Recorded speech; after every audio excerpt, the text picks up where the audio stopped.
அனைவருக்கும் வணக்கம்.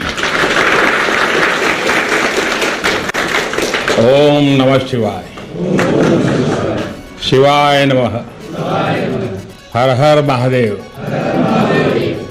सबसे पहले विभिन्न आदिनम से जुड़े आप सभी पूज्य संतों का मैं शीश झुकाकर अभिनंदन करता हूं. आज मेरे निवास स्थान पर आपके चरण पड़े हैं. ये मेरे लिए बहुत सौभाग्य की बात है.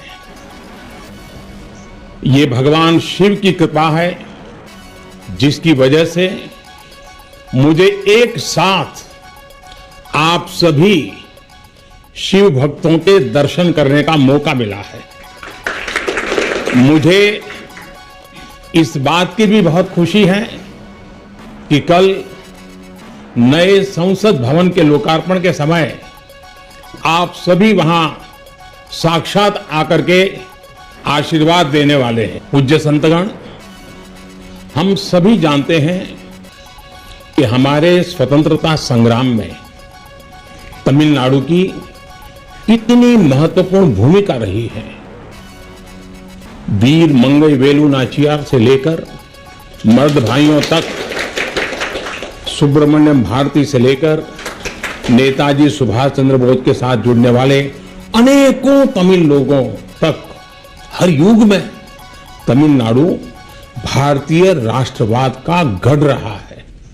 तमिल लोगों के दिल में हमेशा से मां भारती की सेवा की, भारत के कल्याण की भावना रही है.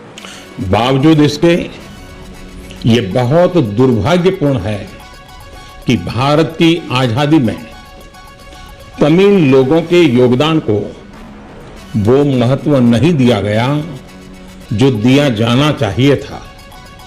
अब बीजेपी ने इस विषय को प्रमुखता से उठाना शुरू किया है. अब देश के लोगों को भी पता चल रहा है कि महान तमिल परंपरा और राष्ट्रभक्ति के प्रतीक तमिलनाडु के साथ क्या व्यवहार हुआ था.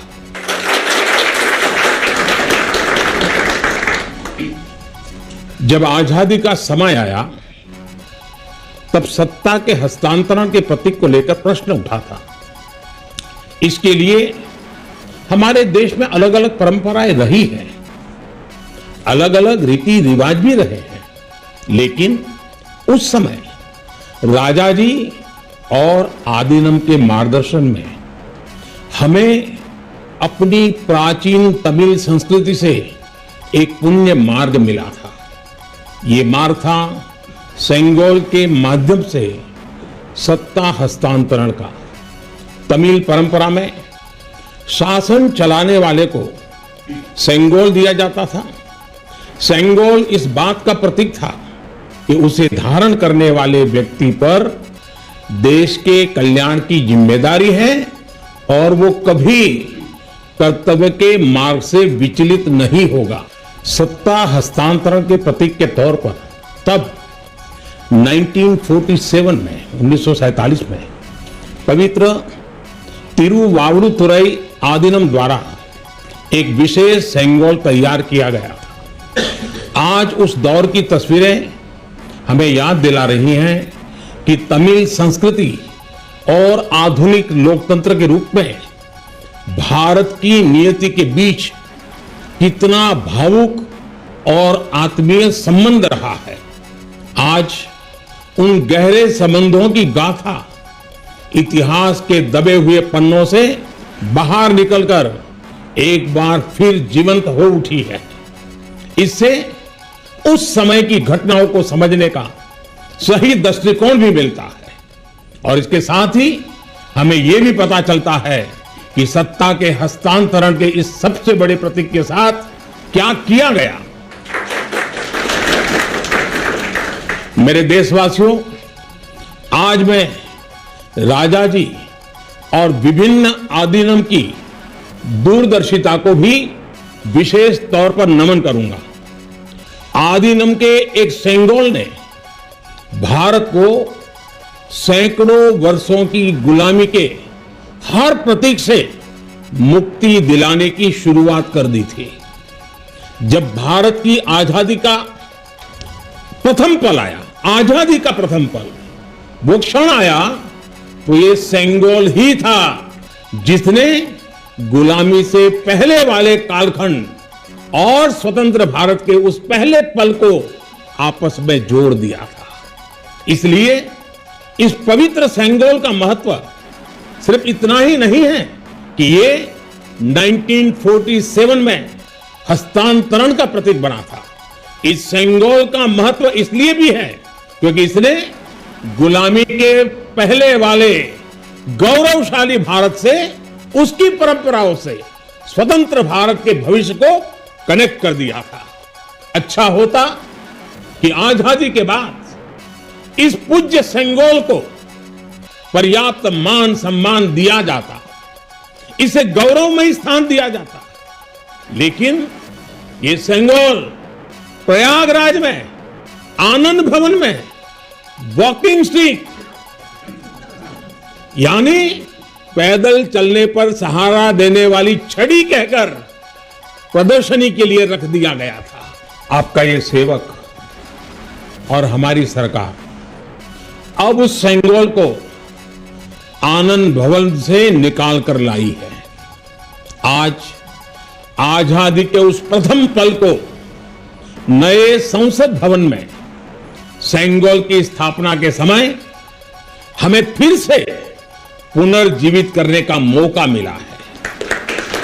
लोकतंत्र के मंदिर में आज सेंगोल को उसका उचित स्थान मिल रहा है। मुझे खुशी है कि अब भारत की महान परंपरा के प्रतीक उसी सेंगोल को नए संसद भवन में स्थापित किया जाएगा। ये सेंगोल इस बात की याद दिलाता रहेगा कि हमें कर्तव्य पथ पर चलना है, जनता जनार्दन के प्रति जवाबदेह बने रहना है। पूज्य संतगण, आदीनम की महान प्रेरक परंपरा साक्षात सात्विक ऊर्जा का प्रतीक है। आप सभी संत शैव परंपरा के अनुयायी हैं। आपके दर्शन में जो एक भारत श्रेष्ठ भारत की भावना है, वो स्वयं भारत की एकता और अखंडता का प्रतिबिंब है।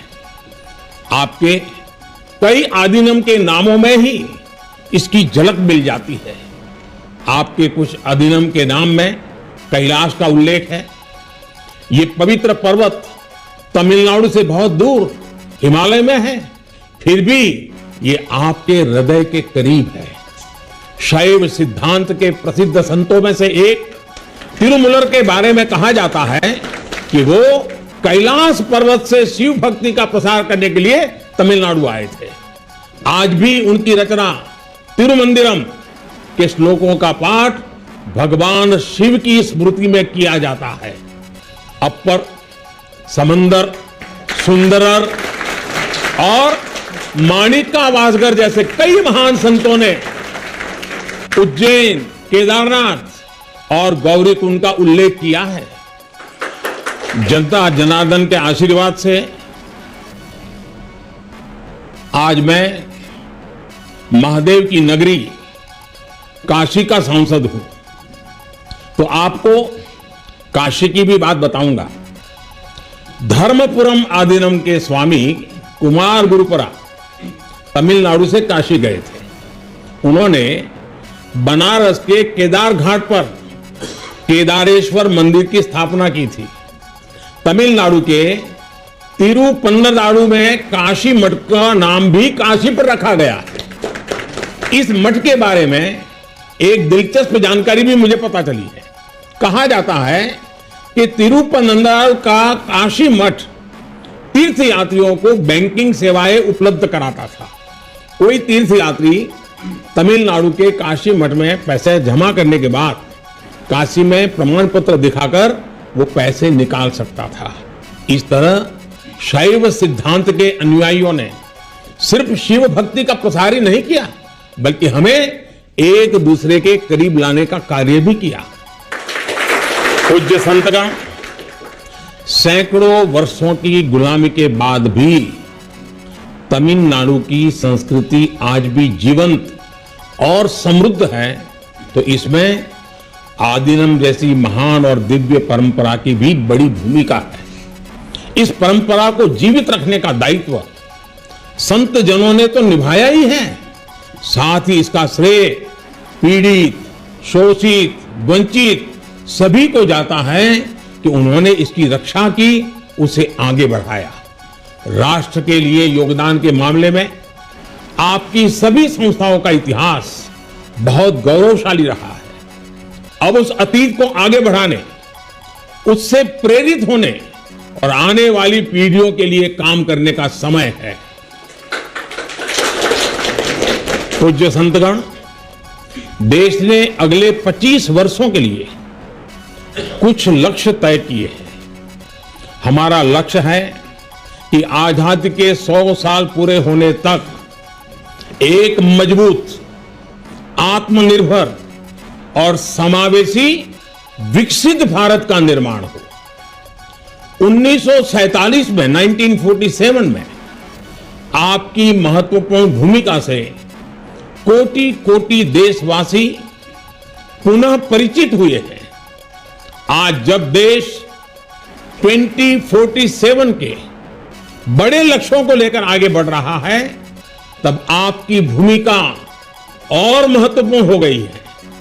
आपकी संस्थाओं ने हमेशा सेवा के मूल्यों को साकार किया है। आपने लोगों को एक दूसरे से जोड़ने का, उनमें समानता का भाव पैदा करने का बड़ा उदाहरण पेश किया है। भारत जितना एकजुट होगा उतना ही मजबूत होगा। इसलिए हमारी प्रगति के रास्ते में रुकावटें पैदा करने वाले तरह तरह की चुनौतियां खड़ी करेंगे। जिन्हें भारत की उन्नति खटकती है, वो सबसे पहले हमारी एकता को ही तोड़ने की कोशिश करेंगे। लेकिन मुझे विश्वास है कि देश को आपकी संस्थाओं से आध्यात्मिकता और सामाजिकता की जो शक्ति मिल रही है, उससे हम हर चुनौती का सामना कर लेंगे। मैं फिर एक बार, आप मेरे यहां पधारे, आप सबने आशीर्वाद दिए, ये मेरा सौभाग्य है। मैं फिर एक बार आप सबका हृदय से आभार व्यक्त करता हूं, आप सबको प्रणाम करता हूं। नए संसद भवन के लोकार्पण के अवसर पर आप सब यहां आए और हमें आशीर्वाद दिया, इससे बड़ा सौभाग्य कोई हो नहीं सकता है। और इसलिए मैं जितना धन्यवाद करूं उतना कम है। फिर एक बार आप सबको प्रणाम करता हूं। ओम नमः शिवाय। वणक्कम।